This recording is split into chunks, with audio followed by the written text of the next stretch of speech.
ദൈവതിരുനാമം വാഴ്ത്തപ്പെടുമാറാകട്ടെ. Tree of life preaching ജീവൻ്റെ വൃക്ഷം എന്ന പഠന പരമ്പരയിലേക്ക് കടന്നു വന്നിട്ടുള്ളതായ എല്ലാവർക്കും എൻ്റെ സ്വാഗതം അറിയിച്ചു കൊള്ളുന്നു. നമ്മുടെ ഇന്നത്തെ അല്പനിമിഷത്തെ ചിന്തയ്ക്ക് വേണ്ടി വിശുദ്ധ ബൈബിളിൽ നിന്നും യോഹന്നാൻ്റെ സുവിശേഷം 4-ാം അധ്യായം 34-ാം വാക്യം വായിക്കുന്നു. യേശു അവരോട് പറഞ്ഞത്, എന്നെ അയച്ചവൻ്റെ ഇഷ്ടം ചെയ്ത് അവിടുത്തെ പ്രവൃത്തി തികയ്ക്കുന്നത് തന്നെയാണ് എൻ്റെ ആഹാരം. പുണ്യവാനും വിശ്വസ്തനും നിത്യവാനുമായ ദൈവമേ, അവിടുത്തെ പുത്രനും ഞങ്ങളുടെ രക്ഷകനുമാകുന്ന യേശു ക്രിസ്തുവിൽ കൂടി കഴിക്കുന്ന അപേക്ഷകൾക്ക്, യാചനകൾക്ക്, പ്രാർത്ഥനകൾക്ക് ഉത്തരമുള്ളുവാൻ അവിടുത്തേക്ക് പ്രസാദം തോന്നണമേ. ഞങ്ങൾ ആത്മാവിലും സത്യത്തിലും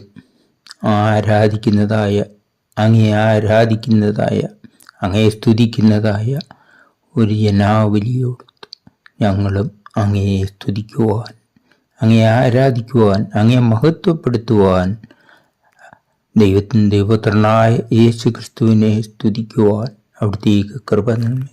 ഈ വായിച്ച ഭാഗങ്ങളിൽ കൂടി കർത്താവേ, ഞങ്ങൾ അല്പനേരം ചിന്തിച്ച് ആരാധിച്ച് അങ്ങയെ സ്തുതിക്കുവാൻ, അങ്ങയുടെ വചനം നല്ല രീതിയിൽ പഠിക്കുവാൻ, ആത്മാർത്ഥമായി പഠിക്കുവാൻ, അതിൻ്റെ അർത്ഥത്തിൽ അതിനെ പഠിക്കുവാൻ അവിടത്തേക്ക് കൃപ നൽകണമേ എന്ന് ഞാൻ അങ്ങയോട് യാചിക്കുന്നു. പ്രാർത്ഥന കേട്ടിരിക്കയാൽ അങ്ങയെ സ്തുതിക്കുന്നു, വാഴ്ത്തപ്പെടുന്നു. സ്തോത്രം. ആമീൻ. ഈ എഴുതിയത് വിശുദ്ധ യോഹന്നാൻ ആണ് എന്ന് അതിൻ്റെ തലക്കെട്ടിൽ നിന്നും നമുക്ക് മനസ്സിലാവുന്നതാണ്. യോഹന്നാൻ്റെ സുവിശേഷവും യോഹന്നാൻ ലേഖനങ്ങളും വിശുദ്ധ യോഹന്നാൻ്റേതാണ്. ബൈബിളിലെ അവസാന പുസ്തകമായ വെളിപ്പാട് പുസ്തകവും യോഹന്നാനുണ്ടായ വെളിപ്പാടായിട്ടും പറഞ്ഞു. ആ കാലത്തെ യോഹന്നാൻ എന്ന പേരുള്ളത് സർവ്വസാധാരണയാണ്, പലർക്കും ഉണ്ട്. ഇത് യേശു ക്രിസ്തുവിൻ്റെ ശിഷ്യനായ യോഹന്നാനായിരുന്നു ഇത് എഴുതിയതെന്നാണ് പണ്ഡിതന്മാരുടെ അഭിപ്രായങ്ങൾ. മിക്കവാറും 1-2 പേർ അതിന് അങ്ങനെ അല്ല എന്ന് സമർത്ഥിച്ചാൽ തന്നെയും യേശു ക്രിസ്തുവിൻ്റെ ശിഷ്യനായിരുന്ന യോഹന്നാൻ ആയിരുന്നു എന്നാണ്. മീൻ പിടിക്കുന്നതായ തൊഴിലേർപ്പെട്ടിരുന്ന സെബദിയുടെയും സലോമി എന്ന മാതാവിൻ്റെയും മക്കളാണ് യോഹന്നാനും ജെയിംസ് അല്ലെങ്കിൽ യാക്കോബ് എന്ന പേരിൽ അറിയപ്പെടുന്നത്. സെബദിയുടെ മക്കളായ യോഹന്നാനും ജെയിംസ്, യാക്കോബ് അവരുടെ മീൻ പിടിക്കുന്ന തൊഴിലിനോടനുബന്ധിച്ച് പിന്നെ കർത്താവായ യേശു ക്രിസ്തുവിൻ്റെ പൂർണ്ണ ശിഷ്യന്മാരായി യേശു ക്രിസ്തുവിനോട് ഒപ്പം നടന്നു. യേശു ക്രിസ്തുവിൻ്റെ വചന ശുശ്രൂഷ പഠിക്കുകയും അത് പഠിപ്പിക്കാനുമായിട്ട് നടന്നവരാണ് യോഹന്നാനും ജെയിംസും.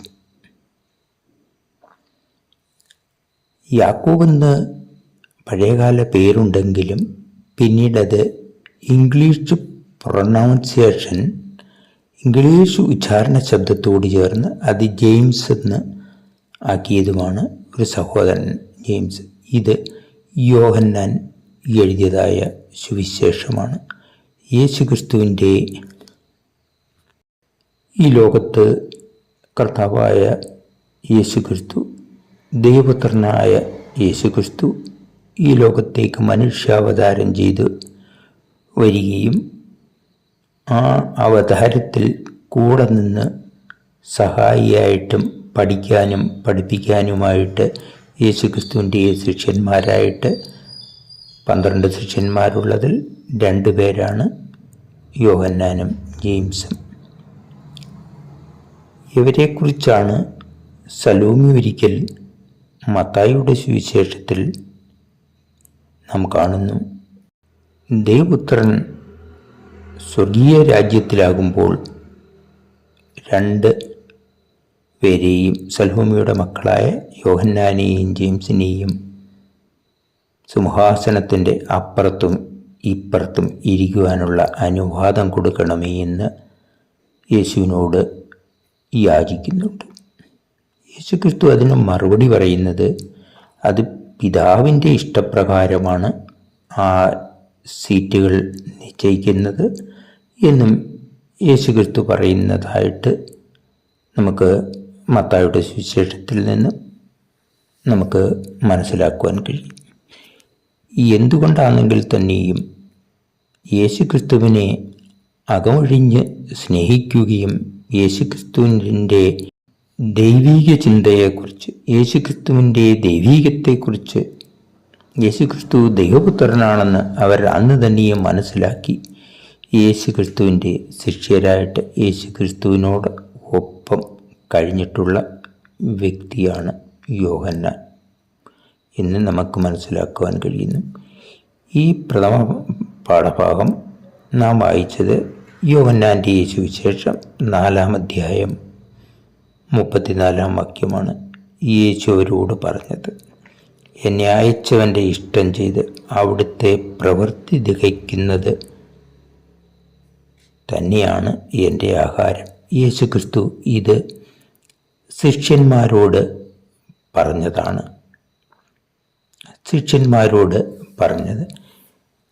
യേശുക്രിസ്തു യഹൂദിയിൽ നിന്നും ഗലീല നാട്ടിലേക്ക് പോകുമ്പോൾ ശിഷ്യന്മാരോടൊത്ത് പോയി എന്നാണ്. യഹൂദിയിൽ നിന്നും ഗലീല നാട്ടിലേക്ക് പോകുമ്പോൾ ഇസ്രായേലിൻ്റെ ഒരു ഭാഗത്ത് നിന്ന് ഇസ്രായേലിൻ്റെ മറ്റേ ഭാഗം വരെ പോകുമ്പോൾ നടുക്ക് മധ്യത്തിൽ അവർക്ക് കടന്നു പോകേണ്ടി വന്നു. ശമരിയ പട്ടണത്തിൽ കൂടി, ശമരിയ എന്ന ദേശത്തുകൂടി, അവരുടെ റോഡിൽ കൂടി, ശമരിയയിൽ കൂടി യേശുക്രിസ്തുവിനെ കടന്നു പോകേണ്ടി വന്നു എന്നാണ് വിശുദ്ധ ബൈബിൾ യോഹന്നാൻ്റെ സുവിശേഷം 4-ാം അധ്യായത്തിൽ നാം കാണുന്നത്. കാരണം ആ കാലയളവിൽ യഹൂദരായിരിക്കുന്നതായ ജനങ്ങൾ യേശുക്രിസ്തുവും യഹൂദനായി തന്നെയാണ് ഈ ഭൂമിയിൽ അവതാരം ചെയ്തത്. കാരണം തൻ്റെ വളർത്തച്ഛനും ആയ യോസേഫും യഹൂദനാണ്. തൻ്റെ അമ്മ മറിയവും യഹൂദജാതിയിൽപ്പെട്ടതാണ്. അങ്ങനെ യേശുക്രിസ്തുവും ഒരു യഹൂദനായിട്ടാണ് ജന്മം വളർന്നത്. അങ്ങനെ യഹൂദർക്ക് ശമരിയ പട്ടണത്തിൽ കംപ്രേ യഹൂദരും അടങ്ങുന്നതായ മറ്റുള്ള ജാതിക്കാരും അടങ്ങുന്നതായ ഒരു സങ്കര ജാതിക്കാരാണ് ശമരിയ പട്ടണത്തിൽ ജീവിക്കുന്നത് എന്ന്. മറ്റ് ജാതികളാണ് യഹൂദന്മാരെക്കാൾ മറ്റൊരു രീതിയിലുള്ള കാണിക്കുന്നതായ ഒരു ജാതി വംശജരാണ് അവിടെ കഴിഞ്ഞിരുന്നതെന്നാണ് മനസ്സിലാകുന്നത്. അങ്ങനെ കടന്നു പോകുന്ന വഴിക്ക് ശമരിയ സുഗാർ പട്ടണത്തിലെത്തിയപ്പോൾ യേശുക്രിസ്തുവിന് കൂടെ ഉണ്ടായിരുന്ന ശിഷ്യന്മാർക്കും വിശന്നിട്ട് അവരെ പട്ടണത്തിൽ ആഹാരം വാങ്ങുന്നതിനേക്ക് പട്ടണത്തിലേക്ക് പോയി എന്നാണ് വിശുദ്ധ ബൈബിൾ രേഖപ്പെടുത്തുന്നത്. അങ്ങനെ യേശുക്രിസ്തു കൂടെ പോയില്ല. ശിഷ്യന്മാർ ആഹാരം കൊള്ളുവാൻ പോയപ്പോൾ യേശുക്രിസ്തു ശമര്യ പട്ടണത്തിൽ സുഗാർ എന്ന പട്ടണത്തിൽ അവിടെ ഒരു ശമര്യ സ്ത്രീ വെള്ളം കോരുവാൻ വരുന്നത്. വെള്ളം കോരുവാൻ വന്ന സ്ത്രീയോട് യേശു കർത്താവ് ക്ഷീണിച്ചിട്ട്, അപ്പോൾ പകൽ 12 മണി എന്നാണ് രേഖപ്പെടുത്തിയിരിക്കുന്നത്, അതായത് 6-ാം മണി നേരം എന്നാണ്. അങ്ങനെ യേശുക്രിസ്തു അവരോട് കുടിക്കുവാൻ വെള്ളം ചോദിക്കുന്നു. യേശുക്രിസ്തുവിനെ സുവിശേഷം പറയുവാനുള്ളതായ ഒരു സാഹചര്യം അവിടെ പറഞ്ഞ് അതിൻ്റെ കണ്ടസ്റ്റിലേക്ക് വരികയാണ് എന്ന് നമുക്ക് മനസ്സിലാകുന്നുണ്ട്. യേശുക്രിസ്തു അവരോട് വെള്ളം ചോദിക്കുമ്പോൾ അവർ പറയുന്നത്, യഹൂദനായിരിക്കുന്ന നീ ഞങ്ങളോട് വെള്ളം ചോദിച്ച് സമരിയ സ്ത്രീയോട് വെള്ളം കുടിക്കുവാൻ ചോദിക്കുന്നു അന്നേരം ശമരിയർക്കും യഹൂദർക്കും തങ്ങളിൽ വലിയ കോണ്ടാക്റ്റൊന്നുമില്ല. ജാതി വ്യവസ്ഥ അവിടെയും മൂർധന്യ അവസ്ഥയിലായിരുന്നത് കൊണ്ടായിരിക്കാം അങ്ങനെയുണ്ടായിരുന്നത്. യേശുക്രിസ്തു അതിൻ്റെ മറുപടി പറയുന്നത്, നിന്നോട് ചോദിക്കുന്നവൻ ആരെന്ന് നീ അറിഞ്ഞിരുന്നുവെങ്കിൽ നീ ജീവനുള്ള വെള്ളം ആ ചോദിക്കുന്ന വ്യക്തിയിൽ നിന്ന് നീ ചോദിച്ചു വാങ്ങി ഉപയോഗിക്കുമായിരുന്നു. അതായത് യേശുക്രിസ്തു കൊടുക്കുന്നതായ ജലം കുടിക്കുന്നവർക്ക് പിന്നെയും ദാഹിക്കാതെ അത് ജീവനുള്ള വെള്ളമായി എന്നും അത് കുടിക്കുന്ന മനുഷ്യൻ്റെ ഉള്ളിൽ നിന്നും അയക്കും എന്ന അർത്ഥത്തിലാണ് യേശുക്രിസ്തു പറയുന്നത്. യേശുക്രിസ്തു നിത്യജീവന് വേണ്ടിയുള്ള ജലമാണ് കൊടുക്കുന്നതെന്നാണ് ഇതിൽ നിന്നും മനസ്സിലാകുന്നത്. അങ്ങനെ ആ സ്ത്രീ കുറച്ച് പറയുന്നുണ്ട്, നിനക്ക് ഇവിടെ നിന്നാണ് വെള്ളം കിട്ടുന്നത്? അന്നത്തെ കാലത്തെ കിണർ വളരെ ആഴമുള്ളതും കിണറ്റിൽ ഇറങ്ങിപ്പോയി കിണറിൻ്റെ ചുറ്റുമുള്ള പടികളിൽ കൂടി നടന്നുപോയാണ് ചില സ്ഥലത്തൊക്കെ വെള്ളം എടുത്തുകൊണ്ട് വരുന്നത്. അങ്ങനെ കേരളത്തിനപ്പുറം മറ്റുള്ളിടത്ത് ഇന്ത്യയിലും അങ്ങനെയായിരുന്നു പഴയ കാലത്ത്. അങ്ങനെ ആയിരിക്കാനാണ് സാധ്യത. യേശുക്രിസ്തുവിൻ്റെ കയ്യിൽ പാത്രമില്ലല്ലോ എന്ന്, മറ്റൊരാളുടെ പാത്രം അവരെടുക്കത്തില്ലല്ലോ എന്നുള്ള കണക്കുകൂട്ടിലാണ് ശമരി സ്ത്രീ യേശുക്രിസ്തുവിനോട്, നിനക്ക് പാത്രമില്ലല്ലോ, പിന്നെ ജീവനുള്ള വെള്ളം ഇവിടുന്നാണ്. യേശുക്രിസ്തു തൻ്റെ സുവിശേഷം, തന്നെ ദൈവം അയച്ചതായ 2 ദൗത്യങ്ങളിൽ ഒന്ന് പറയുവാൻ വേണ്ടി യേശുക്രിസ്തു അതിൻ്റെ സാഹചര്യം ഒപ്പിച്ച് ആ സ്ത്രീയോട് പറയുന്നു, പോയി ഭർത്താവിനെ വിളിച്ചു കൊണ്ടുവരിക. യേശുക്രിസ്തുവിന് അറിയാമായിരുന്നു ആ സ്ത്രീക്ക് അപ്പോൾ ഭർത്താവില്ല എന്നും, അവർക്ക് നേരത്തെ 5 ഭർത്താക്കന്മാരുണ്ടായിരുന്നുവെന്നും പിന്നീട് പറയുന്നെങ്കിലും ആദ്യ കോണ്ടക്സ്റ്റിൽ അത് അറിഞ്ഞു വെച്ചുകൊണ്ട് തന്നെ യേശുക്രിസ്തു പറയുന്നു, പോയി ഭർത്താവിനെ വിളിച്ചുകൊണ്ട്. അല്ലാതെ ഒരു സ്ത്രീയോടെ ഇപ്പോൾ ഒറ്റ നോട്ടത്തിൽ അത് മറ്റ് കാര്യങ്ങൾ പറയാനൊക്കത്തില്ലല്ലോ. അതിന് യേശുക്രിസ്തു പറഞ്ഞ് ഭർത്താവിനെ വിളിച്ചുകൊണ്ട് ഇല്ല. അപ്പോൾ അവൾ തന്നെ സമ്മതിക്കുന്നു ഭർത്താവില്ല. അങ്ങനെ അവരുടെ സംസാരം മുമ്പോട്ട് പോയിട്ട് സ്ത്രീ പിന്നെ ശമരിയ പട്ടണത്തിൽ പോയി അവിടെ ആൾക്കാർ താമസിക്കുന്ന സ്ഥലത്തിനെയാണ് പട്ടണം എന്ന് പറയുന്നത്. അങ്ങനെ അവരുടെ ആൾക്കാർ താമസിക്കുന്നതായ ശമരിയക്കാർ താമസിക്കുന്ന സ്ഥലത്ത് പോയി യേശുക്രിസ്തുവിനെ കുറിച്ച് അവർ പറയുന്നുണ്ട്. എൻ്റെ കാര്യങ്ങൾ, എൻ്റെ വ്യക്തിപരമായ കാര്യങ്ങൾ എല്ലാം എന്നോട് അറിയിച്ചു തന്നതായ, പറഞ്ഞു തന്നതായ ഒരു പ്രവാചകനെ ഞാൻ കണ്ടു. യേശുക്രിസ്തു തന്നെ അവരോട് പറയുന്നുണ്ട്, യേശുക്രിസ്തു നിന്നോട് സംസാരിക്കുന്ന ഞാൻ തന്നെ മശീഹ എന്ന്. അവൾ മശീഹ വരുമെന്ന് കേട്ടിട്ടുണ്ട്.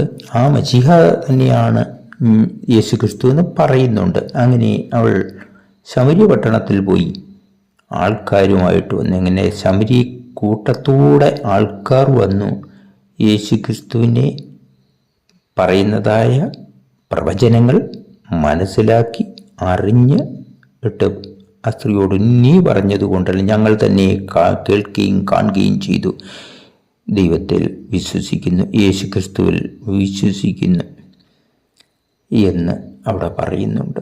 അത് യേശുക്രിസ്തുവിൻ്റെ ദൗത്യം സുവിശേഷം പറയുക. യേശുക്രിസ്തുവിൻ്റെ മറ്റൊരു ദൗത്യം ഈ ഭൂമിയിൽ വന്ന് മാനവരാശിയെ രക്ഷിക്കുവാൻ വേണ്ടി, മനുഷ്യർക്ക് വേണ്ടി പാപപരിഹാരയാഗമായി തീർന്നിട്ട് അവൻ സർവവിധ മാനവരാശിയെയും ജനിക്കേണ്ടവരെയും സർവവിധമായ ഭാവിയിൽ ജനിക്കുവാനുള്ളവർ സർവ മാനവരാശിയുടെയും പാപങ്ങൾക്ക് പകരമായി യേശുക്രിസ്തു തൻ കുരിശിൽ ക്രൂശിക്കപ്പെട്ടിട്ട് റോമ ഗവൺമെൻറ്റിനാൽ, യഹൂദ പ്രമാണിമാരാൽ വിധിക്കപ്പെട്ടിട്ട് റോമ ഗവൺമെൻറ്റിൻ്റെ ഉദ്ദേശത്തോടുകൂടി, വിധിയോടുകൂടി, പീലാത്തോസിൻ്റെ വിധിയോടുകൂടി യാഗമായി തീർന്നു. അതായത് ക്രൂശിക്കപ്പെട്ടു. ആ ദൈവിക പദ്ധതിയിലൂടെ തന്നെ യേശുക്രിസ്തു ക്രൂശിക്കപ്പെട്ടു. അതായിരുന്നു അങ്ങനെ യേശുക്രിസ്തു ക്രൂശിക്കപ്പെട്ട് അടക്കപ്പെട്ട് വീണ്ടും ഉയർത്തെഴുന്നേറ്റ് വീണ്ടും സ്വർഗാരോഹണം ചെയ്തു. അതാണ് യേശുക്രിസ്തുവിൻ്റെ ഒരു ദൗത്യം. രണ്ടാമത്തെ ദൗത്യമാണ് അയച്ചവൻ്റെ ഇഷ്ടം ചെയ്ത് അവിടുത്തെ മറ്റുള്ളവരോട് തൻ്റെ സുവിശേഷം പറയുന്നത് യേശുക്രിസ്തുവിൻ്റെ ഒരു ദൗത്യം. യേശുക്രിസ്തു അവിടെ പറയുമ്പോൾ സത്യനമസ്കാരികൾ പിതാവിനെ ആത്മാവിലും സത്യത്തിലും ആരാധിക്കുന്ന നാഴിക വരുന്നു, ഇപ്പോൾ വന്നുമിരിക്കുന്നു. തന്നെ ആരാധിക്കുന്നവർ ഇങ്ങനെയുള്ളവരായിരിക്കണമെന്ന് പിതാവ് ആഗ്രഹിക്കുന്നു.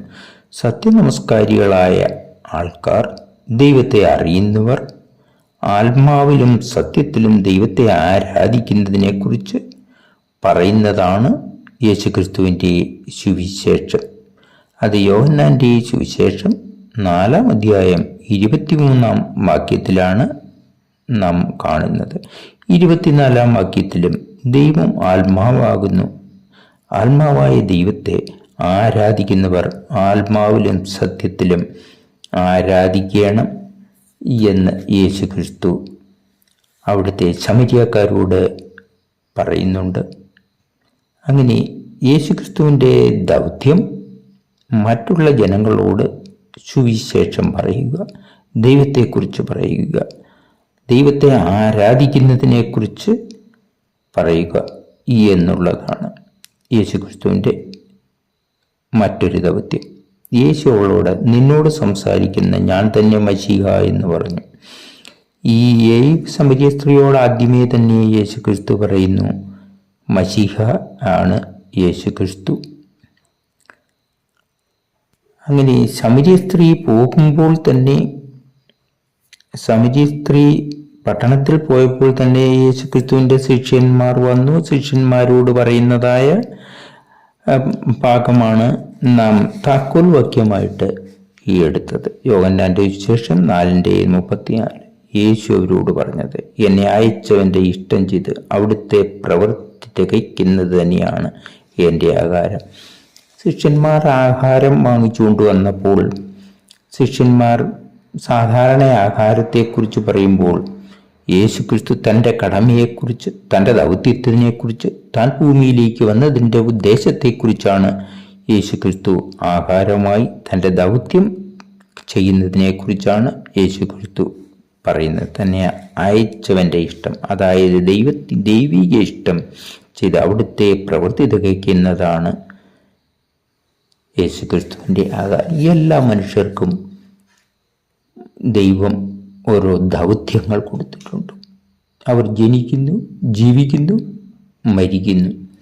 ആ ജീവിക്കുന്നതായ സമയത്ത് ഓരോരുത്തരും അവൻ്റേതായ കടമയിൽ നിന്നുകൊണ്ട് ഓരോ ഡെസിഗ്നേഷനിൽ ജീവിക്കുമ്പോഴും ആ ഡെസിഗ്നേഷൻ ദൈവത്തിനും മനുഷ്യർക്കും പ്രസാദമുള്ളതായി ജീവിക്കുന്നതാണ് അവരുടേതായ ദൗത്യം.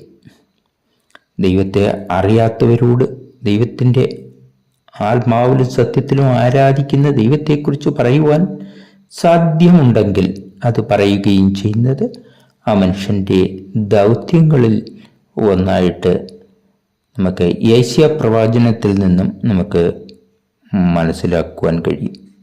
നാം ഈ വേദഭാഗത്ത് മനസ്സിലാക്കുന്നത് യേശുക്രിസ്തു 2 ദിവസം സമരിയ പട്ടണത്തിൽ സമരിയക്കാരോട് ഒത്തുകൂടി സമരിയക്കാരോടുകൂടി താമസിച്ചു, സുവിശേഷം പറഞ്ഞുവെന്നും അങ്ങനെ അധികം പേർ നമ്മൾ ആദ്യമേ സൂചിപ്പിച്ചതുപോലെ സമരിയ പട്ടണത്തിൽ നിന്നും പല ആൾക്കാരും വന്ന് അനേകം പേർ വന്ന് യേശുക്രിസ്തുവിനെ വിശ്വസിച്ചു. യേശുക്രിസ്തുവിനെ ദൈവപുത്രനായ മശീഹായെ അവർ തിരിച്ചറിഞ്ഞു. ആത്മാവിലും സത്യത്തിലും ആരാധിക്കുവാൻ തന്നെ അവർ സുവിശേഷം അംഗീകരിക്കുകയും ചെയ്തതായിട്ട് നമുക്ക് മനസ്സിലാകുന്നുണ്ട്. യേശുക്രിസ്തു 2 ദിവസം തൻ്റെ വഴിയാത്രയിൽ ശമരി പട്ടണത്തിൽ താമസിച്ച് സുവിശേഷം പറഞ്ഞു എന്നാണ് വിശുദ്ധ യോഹന്നാൻ ഇവിടെ പറയുന്നത്. യോഹന്നാന്റെ സുവിശേഷം 4-ാം അധ്യായം 42 നാം ഇങ്ങനെ കാണുന്നു: ശമരിയക്കാർ യേശുവിനെ ലോകരക്ഷിതാവെന്ന് അറിയുകയും അത് വിശ്വസിക്കുകയും ചെയ്തു. അങ്ങനെ യേശുക്രിസ്തു പറഞ്ഞതായ സുവിശേഷങ്ങൾ ശമരിയക്കാരും യേശുക്രിസ്തുവിനെ അംഗീകരിച്ചു എന്നുള്ളതാണ്. നമുക്ക് യേശുക്രിസ്തുവിനെ അംഗീകരിക്കുന്നവർ എപ്പോഴും യേശുക്രിസ്തുവിനെ ലോകരക്ഷിതാവായി ഓരോരുത്തരുടെയും അവരവരുടെ രക്ഷിതാവായിട്ട് ചിന്തിക്കുന്നവർ, പറയുന്നവർ, ആരാധിക്കുന്നവർ ആത്മാവിലും സത്യത്തിലും ദൈവത്തെ ആരാധിക്കുവാൻ ഉള്ള ആഹ്വാനമാണ് യേശുക്രിസ്തു അവിടെ കൊടുത്തത്. നാം വെളിപ്പാട് പുസ്തകം 19-ാം അധ്യായത്തിൻ്റെ 1-ാം വാക്യത്തിൽ നമ്മൾ സ്വർഗത്തിൽ വലിയൊരു പുരുഷാരത്തിൻ്റെ മഹാഘോഷം ഞാൻ കേട്ടു. ഹല്ലേലൂയ, ഹല്ലേലൂയ എന്നുള്ളതിൻ്റെ അർത്ഥം ദൈവത്തിന് സ്തുതി എന്നുള്ളതാണ്. ഹല്ലേലൂയ, രക്ഷയും മഹത്വവും ബഹുമാനവും ശക്തിയും നമ്മുടെ ദൈവത്തിനുള്ളത്. നമുക്ക് വെളിപ്പാട് പുസ്തകം 19-ാം അധ്യായത്തിലോട്ട് പോകുമ്പോൾ ഈ ദൈവത്തെ ആത്മാവിലും സത്യത്തിലും ആരാധിക്കുന്നതായ ഒരു ജനക്കൂട്ടം, ആ ജനക്കൂട്ടം ഒരു നിശ്ചിത കാലയളവ് കഴിയുമ്പോൾ ഓരോരുത്തരുടെയും മാനുഷിക ഭൂമിയിലെ ജീവിതം കഴിഞ്ഞ് അവർ പോയി കഴിയുമ്പോൾ അവരുടെ ആത്മാവ് ദൈവത്തെ ആരാധിച്ചുകൊണ്ടിരിക്കും.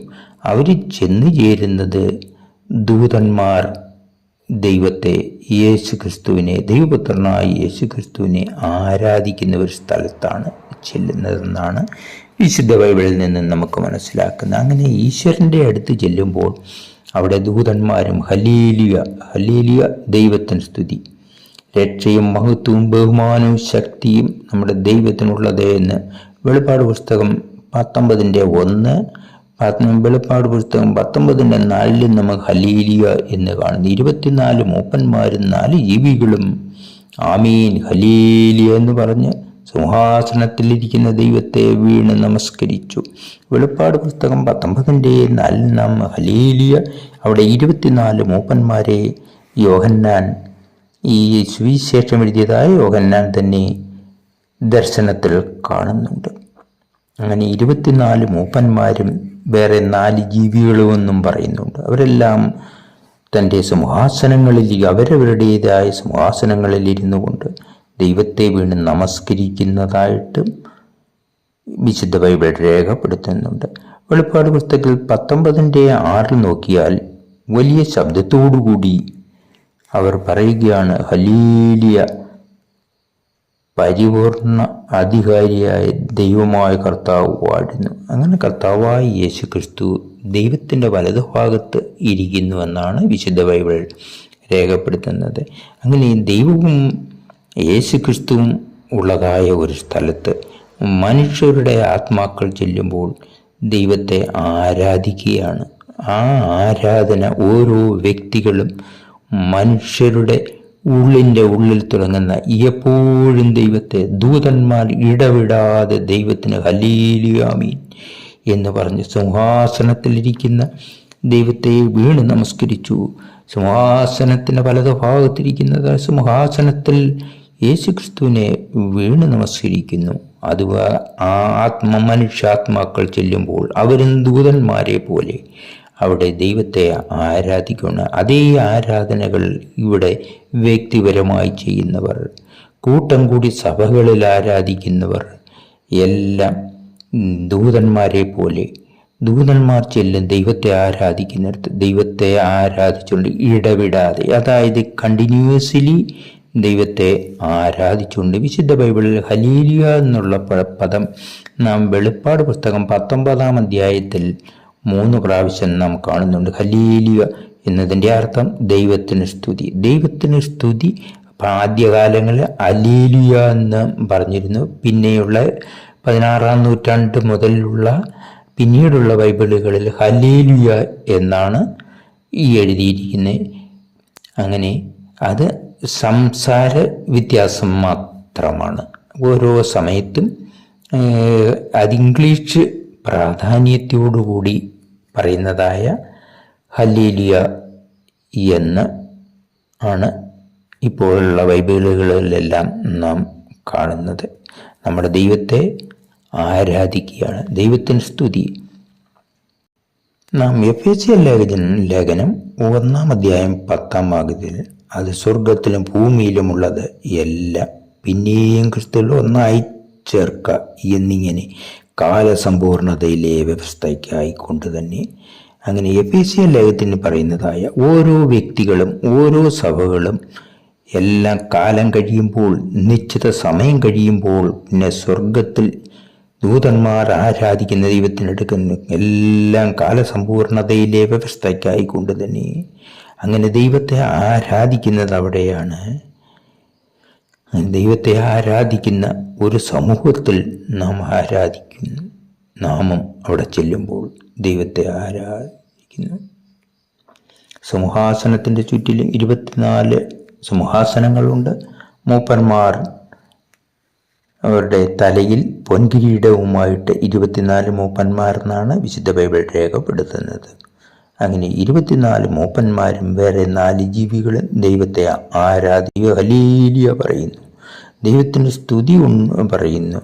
ചുറ്റും 4 ജീവികളും റെവല്യൂഷൻ വെളിപ്പാട് പുസ്തകം 4:9 അവർ ദൈവത്തെ മഹത്വവും ബഹുമാനവും സ്തോത്രവും കൊടുക്കുന്നു, ദൈവത്തെ ആരാധിച്ചു കൊണ്ടിരിക്കുന്നു.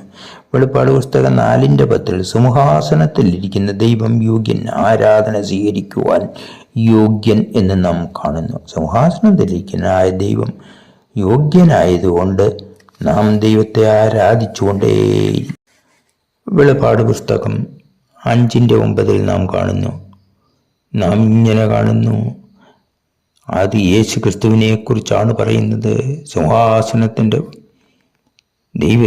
ദൈവത്തിൻ്റെ സിംഹാസനത്തിൻ്റെ വലതുഭാഗത്തിരിക്കുന്നതായ സിംഹാസനത്തിൽ യേശു ക്രിസ്തുവിനെ കുറിച്ച് നാം പറയുന്നു.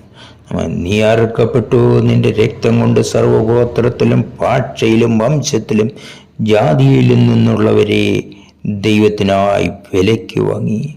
ഈ ദൈവപുത്രനായി യേശു ക്രിസ്തുവിൽ വിശ്വസിക്കുന്നവരെ, പുത്രനായി യേശു ക്രിസ്തുവിൽ രക്ഷകനായി വിശ്വസിച്ച് അവരുടേതായ ജീവിതത്തിൽ അതേ രീതിയിലുള്ള ക്രമപ്പടികളിൽ നടക്കുന്നവരെ, അങ്ങനെ ആരാധിച്ചു വരുന്നവരെ, അങ്ങനെ സഭകളിൽ ആരാധിക്കും. അവരെല്ലാം ചെന്നെത്തുമ്പോൾ, ഈ ദൂതന്മാർ ആരാധിക്കുന്നിടത്ത് ചെല്ലുമ്പോൾ നാമം പറയുന്നത്, അങ്ങനെ വിശ്വസിക്കുന്നതായ ജനങ്ങൾ, അവിടെ പറയുന്നത് വെളിപ്പാട് പുസ്തകം 5:9 ഈ ഭാഗം വർണ്ണിച്ചിരിക്കുന്നത്. നീ അറുക്കപ്പെട്ടു, നിന്റെ രക്തം കൊണ്ട് സർവഗോത്രത്തിലും ഭാഷയിലും വംശത്തിനുള്ള ജാതിയിൽ നിന്നുള്ളവരെ ദൈവത്തിനായി വിലയ്ക്ക് വാങ്ങി. വിലയ്ക്ക് വാങ്ങി എന്ന് പറയുന്നത് യേശു ക്രിസ്തു എല്ലാ മനുഷ്യരുടെയും പാപപരിഹാരയാഗമായി തീർന്ന് കുരിശിൽ മരിച്ച്, റോമൻ പടയാളികളാൽ കുരിശിൽ മരിച്ചിട്ട് അടക്കപ്പെടുകയും വീണ്ടും ഉയർത്തെഴുന്നേൽക്കുകയും വീണ്ടും സ്വർഗത്തിലേക്ക് സ്വർഗാരോഹണം ചെയ്തതും എല്ലാം കണക്കുകൂട്ടിയാണ് എല്ലാവർക്കും വേണ്ടി യേശു ക്രിസ്തു ഒരു യാഗം തീർന്ന്. അങ്ങനെ വീണ്ടും യേശു ക്രിസ്തുവിൽ വിശ്വസിക്കുന്നവർ ജീവിച്ച് ആരാധിച്ചാൽ മാത്രം മതി. അവർക്ക് പാപപരിഹാരം ആയത് യേശു ക്രിസ്തു തന്നെയാണ്. അതുകൊണ്ടാണ് നാം പ്രാർത്ഥിക്കുന്നത്.